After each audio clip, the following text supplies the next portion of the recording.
Hey Dude, The 90s Called, with Christine Taylor and David Lascher. Hey everybody, and welcome back to a live episode for us of Hey Dude, The 90s Called. I am Christine Taylor. Did you have to think about that? I was going to just introduce us both. But and you never say your last name. Don't but yes, anymore, I'm David Lascher, and we are recording live in Austin from the ATX Festival, and we have an incredible guest today that I've known for a very long time. I only just met. Are you serious? I've known of and around, and this is the first time. That's we met. great. You guys literally can play sisters. Decades. Well, let's cut to the chase and welcome the beautiful, talented Jennie Garth. Hi, guys. Who's in the room with us? This is so nice. So cool. I love it. We're so happy to have you. Yeah, in person. Okay, so we all just did this panel.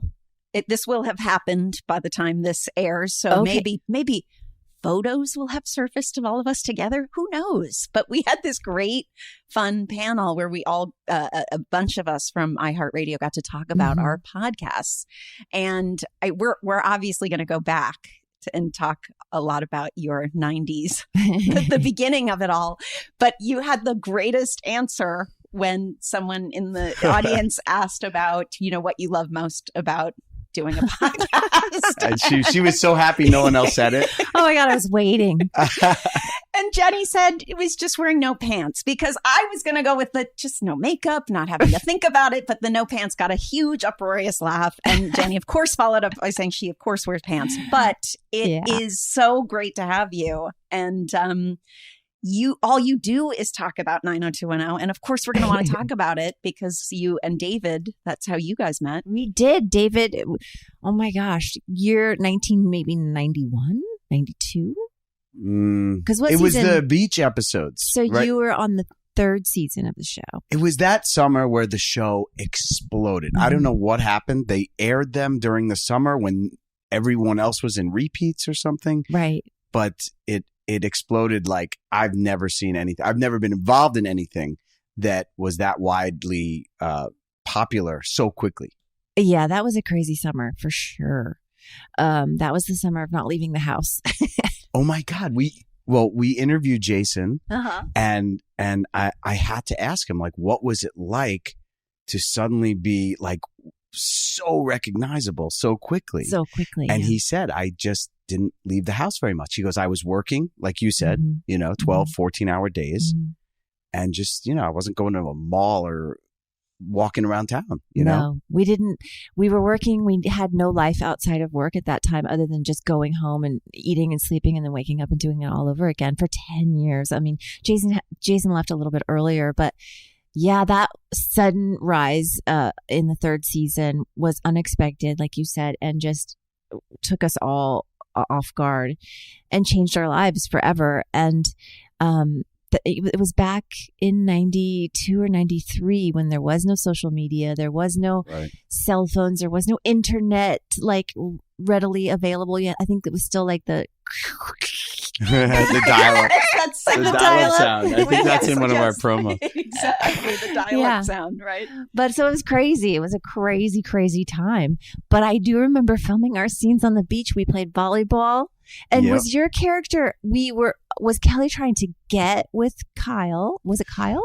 It was Kyle. Yeah, it was actually the first episode I did was a really brave episode at the time. And I talked about it on your 90210 OMG podcast, which is how Christine and I have a podcast because of doing a couple of yours. And I think I filled in for Tori one time, became friends with your producer, Amy. Yep. So thank you for. I was going to say, so this is our thank you. Yeah, honestly, Jennie and Tori you're really welcome. are the reasons that we're here. But it was an episode about a character that I played, Kyle, who wasn't sure if he was gay or not. And Kelly tried to make him sure he wasn't.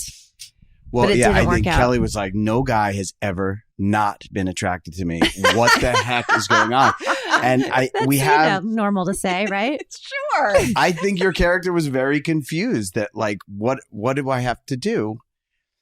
And we have a scene on the beach where he says, you say, are you gay? And I say, I don't know. I'm trying to figure it out myself. That's why I picked the most beautiful girl on the beach. And it was just like, it was very, very real and subtle. And it wasn't like in your face, but probably how a lot of, if you're a teenager and you think maybe you are gay, and it wasn't really being done at the time. Now it's obviously like not a daring thing to do, but at the time it was. Yeah, I remember it fondly. Yeah, we had a good makeout, I remember. But you had a boyfriend at the time with the long blonde hair? I think that was a husband. Did you marry that dude? I remember Luke calling. Did he, or were you already married? You were married at the time? No, I married him. Yeah, Dan. I mean, he was a very nice guy, from what I remember. But he was there while we were filming. He was off to the side. Yeah, he was always there. Yeah, always there. Always there. Let's go farther back.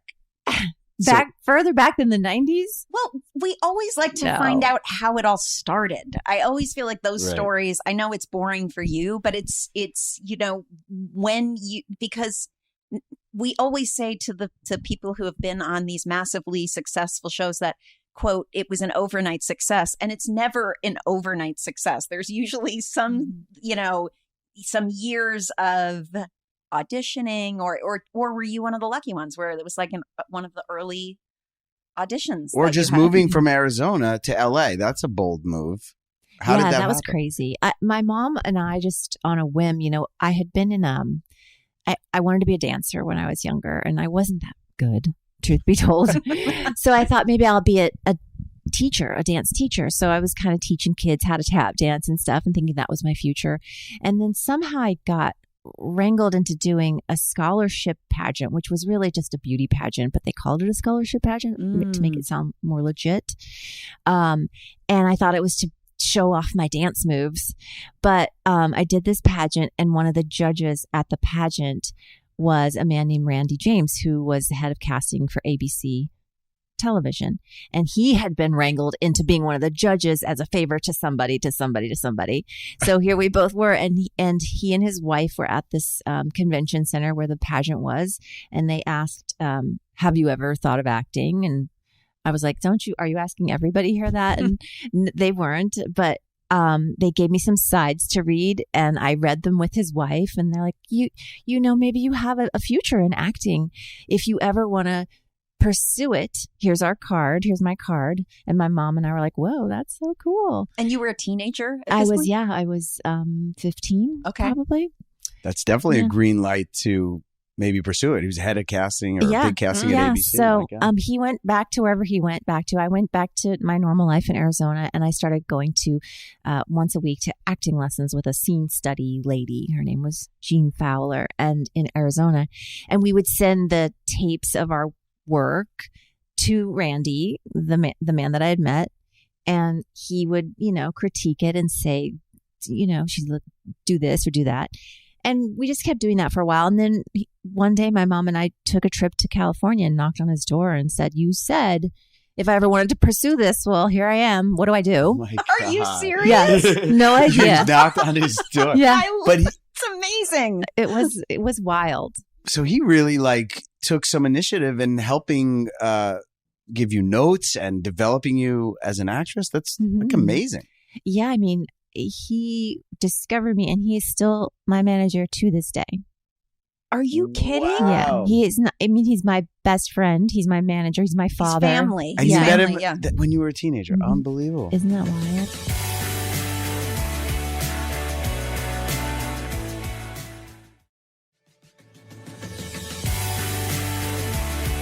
And so how long after you moved to LA did the 90210 audition come up? And what came first? Yeah. What were you first, doing? I think we all dabbled in commercial auditions. Did you? I never did a commercial audition. I did an episode of Growing Pains. Oh, that was honestly my favorite show. Yeah. You probably wanted to be Kirk Cameron, I bet. I did. Yeah, exactly. You would have been a good Kirk Cameron. I feel like you should have tried that. Worshipped him. I do remember. I feel like I remember it. I feel like I remember you showing me and like saying, I know it's a successful show, but like, he's so underrated. Look at how good he is. I remember you. Maybe that didn't age well, but he was fantastic on that show. Yeah. No. So I had like one line on that show. That was my first job. And then from that, I did a show with Barbara Eden, who I had idolized my entire life. I Dream of Jeannie. Of course. Obviously. Yeah. Of course. And I got the opportunity. I was so green to play her daughter. And it was for NBC. It was a show called A Brand New Life. And it also starred Don Murray, who was in the movie. I'm also a big Marilyn Monroe fan. He was in Bus Stop with Marilyn Monroe. Right. So my dreams had been fulfilled. I was like 1 degree away from Marilyn, and I was working with Barbara Eden.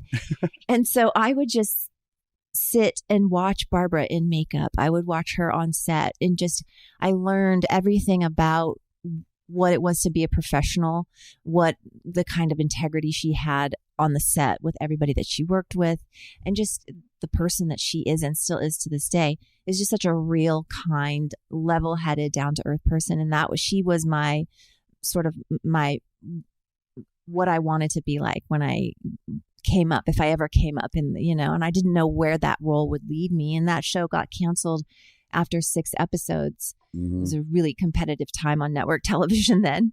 But it was like my training ground for the industry and what I wanted to be, Yeah. Nothing like being thrown into with veterans, right? Like on the job training. Mm-hmm. You're making your mistakes on camera. You're making your mistakes in rehearsal and you're watching and learning and growing. That's amazing. Mm-hmm. Yeah. And so from that Brand New Life, I did a movie for Disney with Jason Priestley. You worked with him before 90210? Yeah, we've done a movie called something about Teen Angel Returns, I think. It was like the second one. I didn't know there was a first one. I was only in the second one. The sequel to Teen Angel. Yeah. And then after that, I auditioned for 90210. I had auditioned for a show called Hull Street High, which was going to be, I think, kind of Glee before the Glee of it all. Now I was just thinking about that on the panel because the guy from Glee was with us. Right. But it was like a musical in a high school setting. And it had Danny Ortega. It was like a big production choreography. Oh, Danny Ortega. Wow. So yeah, he's great. I was like really excited to audition for that. And then I heard that Aaron Spelling was going to be doing a teen drama this season as well. And I thought, I really want to try out for Aaron Spellings because, he was such a legend. Yes. And I tried out for his and I got it. And so your story really is lucky. Like an overnight success. Lucky. I was, yeah. I mean, it doesn't sound like you were pounding the pavement. I mean, I certainly went to my acting classes during the week, and I dropped out of high school and just started really studying. And I would audition all the day long and drive to the corners of Los Angeles with my Thomas Guide and my clothes in the back seat. We love talking about the Thomas Guide. It's my favorite thing to talk about. Liz Berkley lived out of her car and she had a wardrobe in her trunk. Thank God for that Thomas Guide before. That's what got us around that crazy Don't city. You feel a level of like, I feel somehow superior because I know how to read a map. Like I feel we smarter. We were so much more resourceful. Right? You know how to get somewhere without your GPS and your phone. And now I go nowhere without Waze. Even if I know exactly where I'm going, I still put it in. Well, I don't know. Why is that? Because it gets you around traffic, I think, maybe. I don't know. And your ETA, which is very helpful. Exactly. ETAs are great, yes. Mm-hmm. But there was something, the Thomas Guide was, yes, it was mastering the Thomas Guide, but it was much easier than a real map. I mean, those were hard. I love maps. To this day, I love looking maps. At them. Like a nautical map? A map of a city. No. If you opened up the map of Los Angeles back then, if we had to use that to drive around, that would have been very challenging. But think of our kids today. No, if you gave them a Thomas guide, they'd be like, most of our kids, what is this? Can our kids today read analog clocks? Most of them? A lot of them cannot. No, they can't tell time on a regular clock. They will look, they're like, it's between I mean, seriously. We are superior. We are. For learning those things. We all know how to write in cursive. And have conversation. Right? And make eye contact. We make crazy. Eye contact. Exactly. Yeah, I want to get into talking about your family too, but so you do this show with Barbara Eden, you learn the work ethic, and you're smart enough to watch and learn from her, and then you're ready to do like the biggest show of the 90s. I mean, I can't even describe how you guys were like rock stars. But let's also talk about, because you the elusive Aaron Spelling, like you knew, I knew from Dynasty and from like, this was his first teen show, right? That he was, but when you knew that, you were like, I want to audition for that. What was like, did you have 6 callbacks? Did you get mixed and matched with some of the other cast? Like, what was that process? Because when Jason was on our show, like I auditioned in that building for every single one of his shows. On Wilshire, right? Never got one of them. Yeah. It was intimidating. I read for him. I got close to things, but I never got it. And it was always the elusive, like, those were the shows in the 90s to be on. That would have been hitting the mother load, the jackpot. So what was that experience like? Just the process, just the audition process. Well, I only know this story because Randy has told me. I have a spotty memory. But Randy has told me that they submitted me for the role and they passed. They didn't even want to read me. And Randy went to Tony Shapiro. I think that's his name. Tony Sepulveda? Or the two of us trying to figure out someone's name. We can be here for a while. Yeah. And it's the head of casting for Spelling. Yeah. And he was friends with Randy from his casting days. So he went in knocking and said, look, please just see this girl. You won't regret it, or whatever he said. And they saw me. And then the next audition I had was in front of a room full of people in Aaron's office. And I think it was on a lot somewhere, like on the Fox lot. He had, just a beautiful office suite in the upstairs of this vintage. It was very old Hollywood feeling. Yeah. Yeah. And that audition was just me and a reader. Though I didn't get like matched up with any other actors that I remember. But I remember leaving that audition thinking, well, I guess that's how those go. I'd never been in an audition of that caliber. Right. With that many people staring at me. And I left and I wasn't sure. And Randy was with me. And I remember I turned around and I was walking out of the building and I turned around and I looked up to where the window was, where the meeting was. And I saw Aaron in the window and he just gave me a thumbs up. No way. Yeah. What? And I was like, oh, no actor ever gets that. I got a thumbs up. While leaving the audition. From, not just from like the casting person from who's the usually king. But from the man himself. That's incredible. Yeah, he was watching me leave. Oh, he knew. He's man, like, that's our Kelly. Let me see her walk. He was the greatest eye for talent, though. I mean, think of all the shows he did. I mean, and so when the show launched originally, was it a huge hit right off the bat, or did it take till that summer? Yeah, it was a slow grow. It was slow grower. We were just under the radar on a network nobody had even heard of called Fox. And it was, us, The Simpsons, and Married with Children kind of all surfaced at that same time and sort of put Fox on the map. And so many people couldn't watch the show because they didn't get Fox. They didn't know how to get Fox. Oh, right. Exactly. Right. So that it was wasn't all over the country yet. It was very hard to find originally. But then I think by season 3, people caught on. And because the producers were so smart, they started airing original content during rerun season. So in the summers, when every other show was, people were like, oh, something new to watch. Absolutely. Oh, that makes sense. And it was like, bathing suits and beaches and all the things that people wanted to see because there was no internet again. They couldn't Google in, what is it like in Beverly Hills?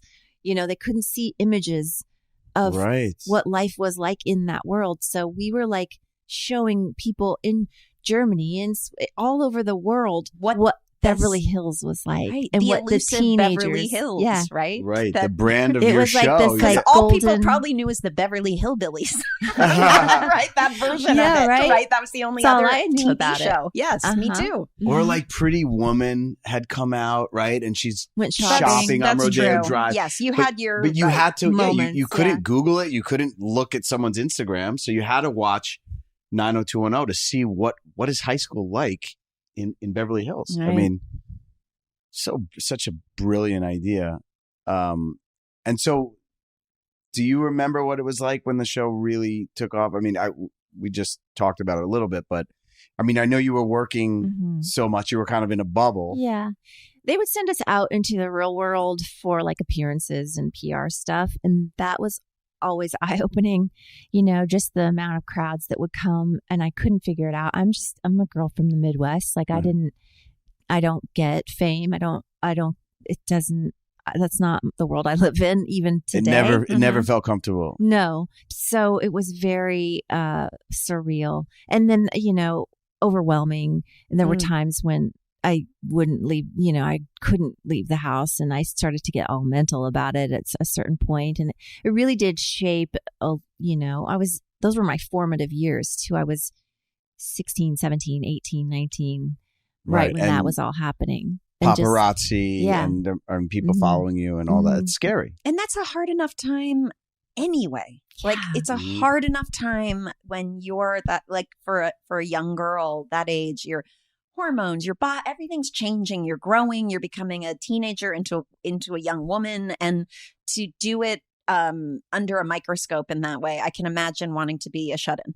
Yeah. And I can totally imagine fearing it. Even though I was going through all those normal human being things, that I didn't go to finish high school, I didn't go to college, I didn't get to have any of those real life experiences, but I had completely different experiences on the set of 90210 and in that world. But it was such a bubble that I came out 10 years later, so like I had missed 10 years of development, Yeah. Like a time warp. Yeah. So mentally, I had to really go back and do a lot of self-work to kind of figure out, who am I? Like, why am I, what's happening to my life? And it just, everything happened. I had no real control over anything. And I never made any choices, honestly. Things just happened. And then I was doing choices them. Were being made for you. And here's where you need to be on this date. And we're just telling you they where would to tell go. you what to eat, when to go to the bathroom.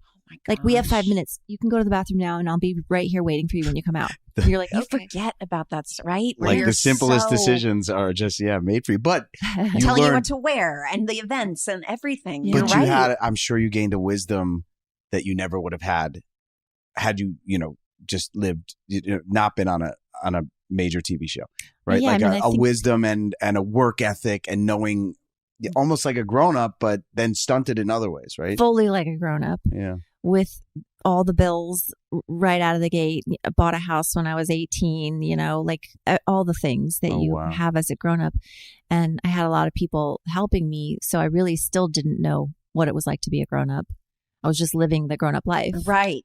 You have the business manager and the person helping handle the money. And it's, those are things when you get thrust into it, you're not learning about in a way that,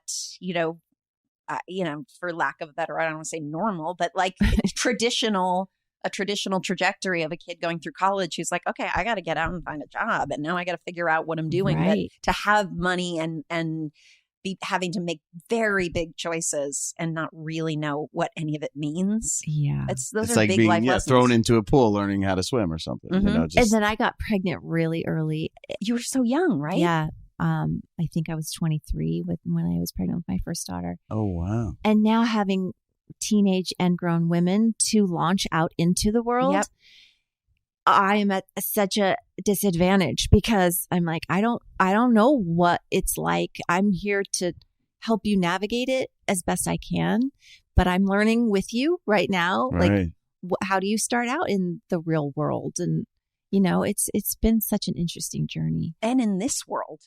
Right. Too, which is a different world than for us in the late 90s, when it was, or early 90s when we were going there. But definitely more complicated, more aspects to it today. Yeah, absolutely. Yeah. Be careful and not get canceled, or all these traps that are out there. But I mean, we've spoke about your daughters. It sounds like you've done an amazing job. And, but you had your castmates to go through this all with. That's like a cool thing. I mean, Luke, Jason, Tori, Ian, and Shannon. I mean, it's not like you were alone in it. I mean, did you guys lean on each other? Yeah. I mean, we were like brothers and sisters. Right. And I always say, Tori hates when I say this, but we were trapped on a soundstage in Van Nuys, California. There was no glamour to it whatsoever. There was no lot. They were not on the Fox line. I remember we talked about that. Where it was in the armpit of the valley. An exciting time for us. If we got out for like an hour on lunch, we'd go to Costco, which was down the street. Sounds like us and Hey Dude. I know, exactly. We're going to the mall. We're going to, exactly. Price Club for us, right? Price Club, right. Yeah, but it was good to have that group of people going through it at the same time, and that bond that we all share, whether we talk to each other all the time now or not, or we're close or not. I'm closer to some than others and talk to others more often than others. It's a bond that it'll never break. Forever. I would do anything for any one of them. Right. Like it's like a brother sister sort of relationship, and no one can really understand what we went through except those of us that went through it. Kind of. Yeah. Yeah. Were you guys? Because now, when you look at it, and after that long, the sibling element of it, but was there at the beginning? Was there like flirtations? Oh, and, yeah. Did any of you guys date each like with other? us, we were like immediate. It was immediate that we were, and then it was like when we broke up, we still had to work together and still, and then we developed the sort of, now I would say we're more siblings. Totally. But it took us a while. 30 years. But those early stages, like I think of all the rumors of the Friends cast back in the day, like when everybody's so close and you're experiencing all that together. So that, you don't have to give names, but was there a lot of that of just like, there was a lot of that. Yes. I mean, figuring out what your role was, right, and what your lane was, right, right. Which way am I are going? we brother and sister, right, or are you flirting with me? It was all very confusing, and the lines were always blurred, right. And back then, anything went. Like the number of times I could probably like say something inappropriate happened on the set on a daily moment-to-moment basis. Things that would not fly today. No. Same. Yeah. I mean, and we were doing a kids' TV series for Nickelodeon, and we say the same thing. Yeah. Would not fly. By the way, that involves crew, everybody, what was going on. Mm-hmm. Yep. But so I had my first love of my life was Luke. And that played off on camera and in our real lives too. I never knew that. Really? Yeah, like true love. Mm-hmm. He was seriously the greatest. Yeah, the greatest guy. Definitely. I could see it. I mean, but then we, like you two say, we ended up as adults being just brother and sister, and I'm that same way with Ian. Right. Like. Brother, he's also my brother. I went to his sweetheart. house the other day and ate food out of his refrigerator. He wasn't even home. Oh, stop. That's so funny. Jason, same thing. Like my brother, Mm-hmm. It's nothing I wouldn't do for any of them. Oh my God. Yeah. I mean, it's like being in a frat with someone, or going through college, or even being at war with someone. It's like no one else in can the trenches. In the trenches. No one will understand that like you guys will. Yeah. I mean, did everyone? I'm sure everyone had their ups and downs, but at least you had each other.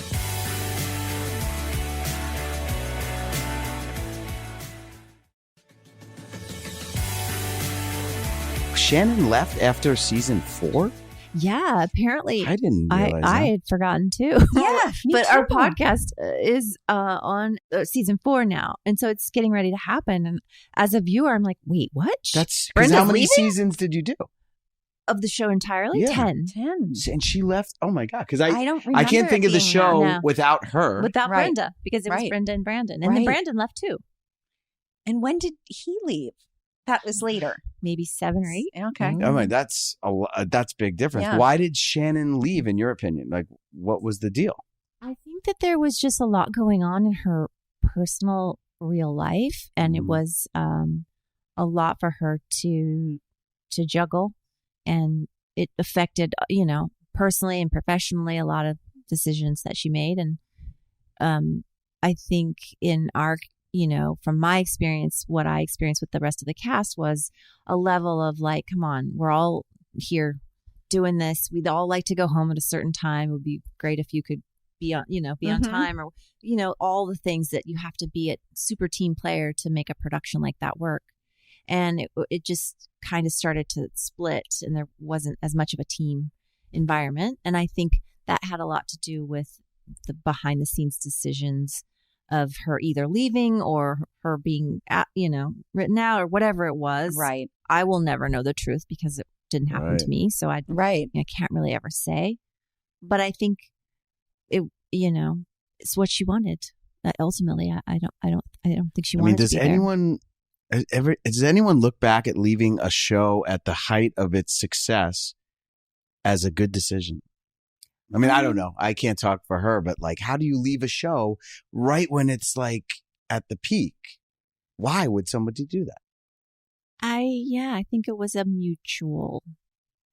Right. So there was some tension on the set. I mean, I remember reading about it and hearing about it, but when people don't want to be there, and then I mean, you hear the stories, and like you said, you never know unless you're that person and whatever you're suffering and whatever's going on behind the scenes to know exactly what it is. But I mean, it also, again, you guys were so young. So it's sort of like, behaviors and things I look at now and decisions I made. Like we joke all the time, but I handled like us breaking up terribly with you. Like I remember we were so young, but like, I just didn't know how to handle it. And I just was probably awful about it. I was like her second love. She was my first love. So she had this basketball playing high school boyfriend who was on the Duke team that won like 3 national championships. And she'd disappear to Raleigh-Durham. Whatever. That's a different episode. But it's all water under the bridge. And when you're young, you do make these mistakes. And you guys were so young. To be thrust in that fame and not know how to handle that either. Yeah. Everybody handled it differently. Yeah. And you also, we forget a lot of times. We talked a little bit about it when we had, Joey on, and talking about when there's a team around you that's telling you what to do. Sometimes that group that is surrounding you, it doesn't always have your best interest. You don't know that until later. If you can't managers, family, whoever it is, and when it's a trust thing. Yeah, who do I trust? Which is exactly why I still have my same manager. I was going to say, is so awesome. The guy who actually was like giving you notes from Arizona. And I love, by the way, I just wanted to go back because I love that you said you and your mom showed up, on his doorstep. And I just love that he went to the Aaron Spelling's casting director's doorstep. And it just is like, I love that support. That is, you don't get that. And for you, you don't get that. And for you to have that consistently for 30 plus years that's now. incredible. 35 years. Sometimes Amazing. you make good decisions when you're young. You can tell. I think a lot of times, a lot of my decisions have been made for me by whatever powers are happening. I've never been a planner. I've never had goals or, I just, like I said, things happen. And like, I've been so fortunate to have good things happen to me. I mean, not everything has been good. Even the bad things, I've been super fortunate to experience all of those things, because they've made me who I am today. Like, we wouldn't be who we are today without every triumph, without every mistake we've made along the way. And do you find that with your daughters too, when you talked about putting them out in the world? I feel like becoming a parent for me, the hardest thing I have been able to do, because I've made a million mistakes, and those are the ones I've grown the most from. Mm-hmm. Those have made me who I am. That's what makes me a better parent today. Yeah.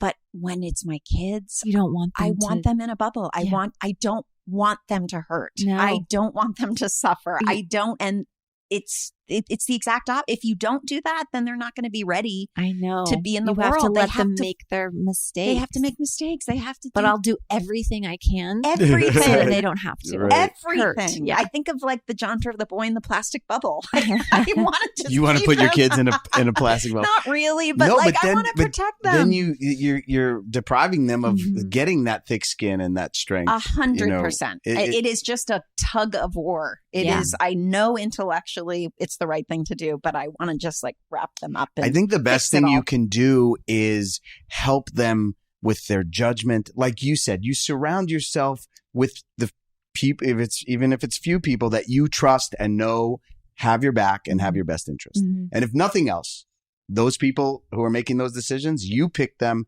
and you stay close to them. Mm-hmm.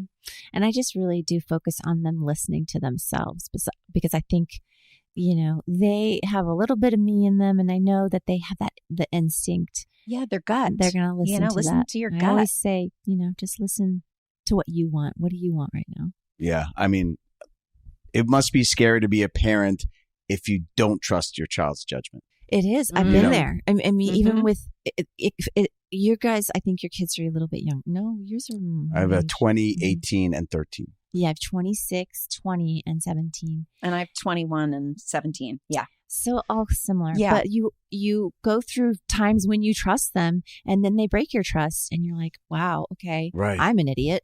Right. Well, you guys are good. Because I thought I was a good liar. And then you're like, what did I do wrong? Did you just say, I thought I was a good liar? Yeah. And then I'm also like, maybe you should be an actress. Right. Do any of them want to go into the business? No, or? None of them have. They've been in the industry and like grown up in this whirlwind. And I don't think that any of them have any desire to really. Mm-hmm. But maybe, who knows? I don't know. Yep. Right. That's a relief. Her daughter graduated from NYU. Congrats. Thank you. Well, I want to just reiterate that the Beverly Hills 9021 OMG podcast is so much fun. I mean, I loved being on it with you, but are you having fun doing it? We do. We have a great time. It's fun to, every week carve out that time to just be together with somebody that's from your past that you, like you guys. And you and Tori are still like sisters. Yeah, it's like, it's easy. We know each other like the back of our hands, and we're always have each other's backs, and it's nice to be in that. I feel very comfortable. Yes. Right. Yes. And we do. We watch every episode back, and that's been extremely eye-opening. And you said on the panel that you never watched them originally. So you're seeing these episodes for the first time. Mm-hmm. That's incredible, right? That's pretty amazing. I mean, how many did you do? There's no way you could have watched 270. 200? I don't know. And you were working on it while they were all coming out. So that was probably the last thing you wanted to do. And you had to be in front of your TV to watch it, unless you had a VCR, which I didn't know how to work. That is exactly right. Right. That is exactly right. What a trip to go watch your work for the first time from 30 years ago, and then crazy. Discuss it with one of your best friends. Yeah, we have not, there's some blooper reel that went around that's on the internet of our show that we kind of rewatched, and I went back and watched one episode recently because of a fan question that came in, but we have not done that at all. Like No. And do you find that you and Tori piece together, patchwork the memories together? Because there's a million things David or just how we see it, the lenses in which we saw an event through, or even where your personal lives were during this episode, and what were you going through, what was she doing? It's really fun to look at, because you have these memories, a lot of them sometimes, where you're like, it was so much fun, we were having the best time of our lives, and but my version of it was like I was in tears, like you made me cry, you were so mean. I only remember the good stuff. No, but of course, that's what I need. That's why I think it's great to have another perspective. It definitely helps to bring back the memories. When someone can jostle your memory for a second about something, it kind of gets you going. And that's very helpful for me because I don't remember so much of it because it was such a whirlwind and because I wasn't developed enough to handle it all. I have a lot of PTSD issue. Really? A lot of stuff that really blocks my memories. And it's really frustrating for me because I want to remember it all. Yeah. But there's, like I said, I've done a lot of work to try to, get all the good stuff out of all those years of craziness. Yeah. But it's nice to have a partner in crime to ricochet off of. Yeah. Mm-hmm. And what you said in the panel earlier too, which I thought was just so beautiful, was that having the chance to now go back and look at it. Yeah. And as you're piecing, I'm sure now you probably are gentler and kinder to yourself about it, right? Mm-hmm. When you look back, you're like, I was a baby. And especially having daughters now who are older than you were when you were. Yeah, it's a trip to see that young. I mean, it's not Jenny, it's Kelly. Right. But to think, oh, that is Jenny. That is me. That was me. Yeah. And it's just like, I was figuring it out there. It's really hard to put it all together. It's the weirdest mind game. Mm. It was a crazy time for you guys. I honestly, like I said, I was friends with Luke when I moved to LA, and I've never seen anything happen that quickly, that explosively. But look, you guys, none of you guys became like crazy party club goers or drug problems. You see all these, it could have gone very awry. It could have gone. And you all really became amazing adults and amazing people. It's like, yeah, I think there were a couple people that were in the headlines more than others, but maybe because of that, the rest of us stayed out of, tried to avoid that. Mm-hmm. But also we were just so sequestered together in this Aaron Spelling bubble that there was no opportunity to go out and get in trouble, really, Right. Yeah. You had to show up at 6 a.m. Yeah. Yeah. Thank God, right? Yeah. And Jason did say Aaron was he meant business. Mm-hmm. He was the Shannon stuff, whatever might have gone on. Aaron did not seem like a guy who would put up with any of that. And Jason said if he wanted to get rid of a lead in a show, he would do it. Mm-hmm. Mm-hmm. And send a message, a shot across. But he's also such a kind person that he would then go and hire that person again later in their career. I did a TV show for him that got canceled after half a season in Las Vegas called Jack of Hearts. And then he had me come in for 90210 and offered me those things and then got me a movie with a producer named Carlos Singer, made calls for me. Yeah. He was a loyal, sweet guy, but I wouldn't want to cross him or show up late. Yeah. Yeah. Jenny, thank you so much. It's been so great hanging with you in person. Jenny, you are just the sweetest. I mean, you're everything I imagined you would be. You are humble and just adorable and funny. You still have a magic fairy dust around you. Oh my gosh, you're funny. You got to do more comedy. You've made me belly laugh a few times on that panel. You never know what's gonna. I love it. It's unexpected. She's not as shy as she looks. Exactly. Thanks for having me. Hey, dude. Thank you. Thanks, Jenny. Thanks for listening. Make sure to subscribe and give us 5 stars. And please follow us on Instagram at Hey Dude, the 90s Called. See you next time.